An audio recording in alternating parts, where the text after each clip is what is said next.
আসসালামু আলাইকুম রহমতুল্লাহ। সাংবাদিক বন্ধুগণ, আপনারা সবাই জানেন সুদীর্ঘ 15.5 বৎসর বাংলাদেশের জনগণ ভোটের অধিকার সহ তাদের সকল মৌলিক অধিকার থেকে বঞ্চিত ছিল। 14 সালের ভোটটি ছিল একেবারেই ভোটারবিহীন। 18 সালের ভোটটি ছিল মিডনাইট ইলেকশন। ভোটের আগের রাতেই সব শেষ করে ফেলা হয়েছিল। আর 24 সালের ইলেকশন ছিল আমি এবং দামি। এই 24 সালের নির্বাচনের পর আমাদের ছাত্র তরুণ যুব সমাজের ন্যায্য একটা দাবি, সেই দাবি নিয়ে তারা যখন মাঠে এসেছিল তখন অতীতের ফেসিবাদী কায়দায় তাদের সেই দাবিকে দমিয়ে দেওয়ার চেষ্টা করা হয়েছিল। তাতে যুব সমাজ রুখে দাঁড়িয়েছিল এবং তাদের উপরে নির্মমভাবে হত্যাযজ্ঞ চালিয়ে দেওয়া হয়েছিল। সারা দেশবাসী, নারী পুরুষ সবাই তখন তাদের পাশে এসে দাঁড়ালো। তুমুল আন্দোলনের মুখে ফেসিবাদী সরকার 24-এর 5ই আগস্ট দেশ থেকে পালিয়ে গেল ক্ষমতা ছেড়ে। এরপরে বহু প্রত্যাশিত একটি নির্বাচন হলো এবছরের 12ই ফেব্রুয়ারি। একই দিনে আপনারাও সবাই 2টা ভোট দিয়েছেন। এখন যারা সংসদে আছেন তারাও সবাই 2টা করে ভোট দিয়েছেন। সবার হাতে 2টা করে ব্যালট দেওয়া হয়েছিল।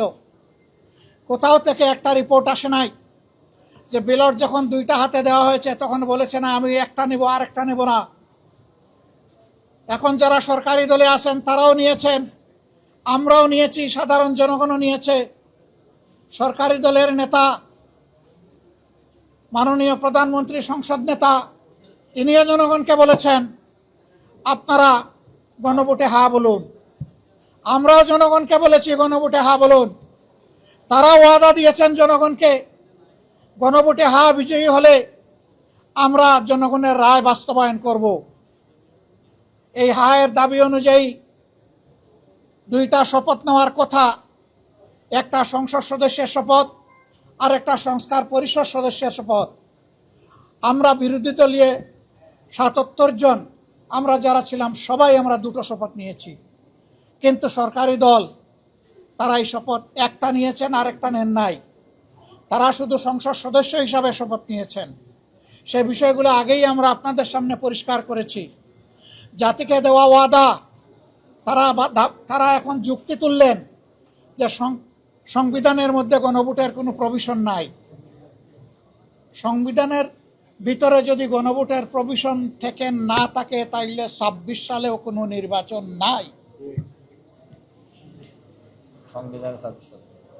সংবিধানে তো 26 সালে নির্বাচন হওয়ার কথা না, সেটা 29 সালে গিয়ার কথা। এটাও সংবিধানে ছিল না। জনগণের উইল হচ্ছে সুপ্রিম ল।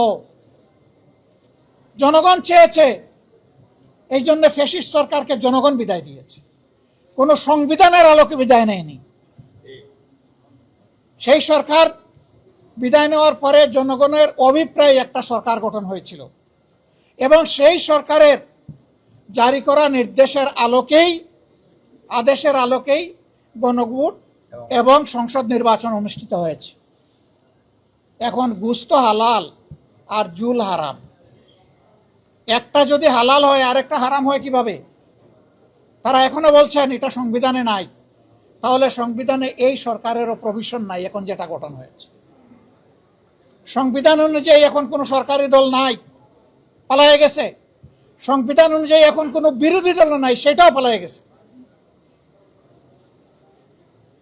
আপনি সংসদ মানবেন, সরকার মানবেন, জনগণের অভিপ্রায়ের এক অংশ মানবেন, আরেক অংশ মানবেন না। গণভোটকে অস্বীকার করবেন, বলবেন 51% মানুষ আমাদেরকে ভোট দিয়েছে। তো 68.6% মানুষ যে গণভোটে হা বলেছে, 51% বড় না ওইটা বড়? এই 51% তো বাস্তবায়ন হয়েছে। আমাদের অনেক রিজার্ভেশন থাকা সত্ত্বেও আমরা মেনে নিয়েছি, শান্তি শৃঙ্খলার স্বার্থে, গণতান্ত্রিক ধারা ফিরে আসুক সেই স্বার্থে। তাহলে বেশিরভাগ জনগণের অভিপ্রায়কে আমরা অস্বীকার করব কিভাবে?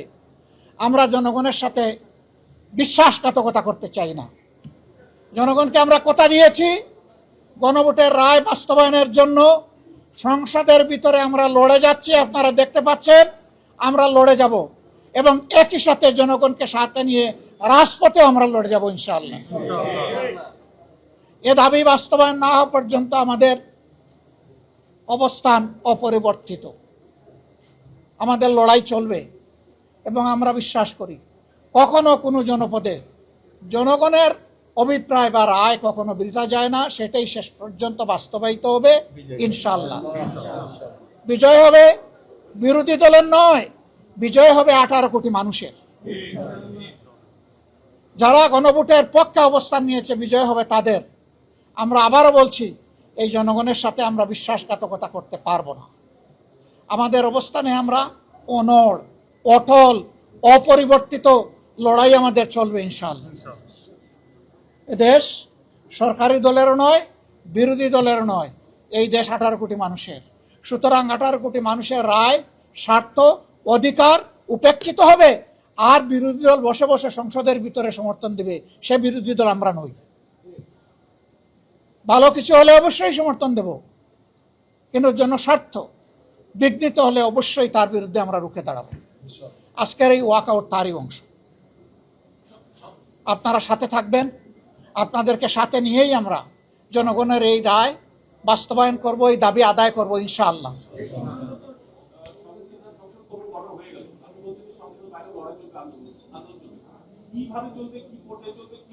যেভাবে চলছে সেইভাবেই চলবে, যেভাবে এখন আপনারা আমাদের সাথে আছেন, জাতি আছে, ওইভাবে থাকবে। আপনাদের মনে থাকার কথা 94 সালে আমরা অনুরোধ করেছিলাম কেয়ারটেকার সরকার বাস্তবায়ন করার জন্য, তখনকার সরকার এটা আমলে নেয় নাই। আমরা আন্দোলন করেছি, সংসদের ভিতরে করেছি, বাইরে করেছি। শেষ পর্যন্ত ওই সরকার আরেকটা পার্লামেন্ট গঠন করে একটা মাত্র বিল পাশ করে বিদায় নিয়েছিল। সেই বিলটা ছিল কেয়ারটেকার সরকারের বিল। আমরা চাই না 5 বছর পরে সরকার এটা করুক। আমরা চাই সরকার তাদের দেওয়া ওয়াদায় ফিরে আসুক, জনগণকে সম্মান করুক, অবিলম্বে তা বাস্তবায়ন করুক।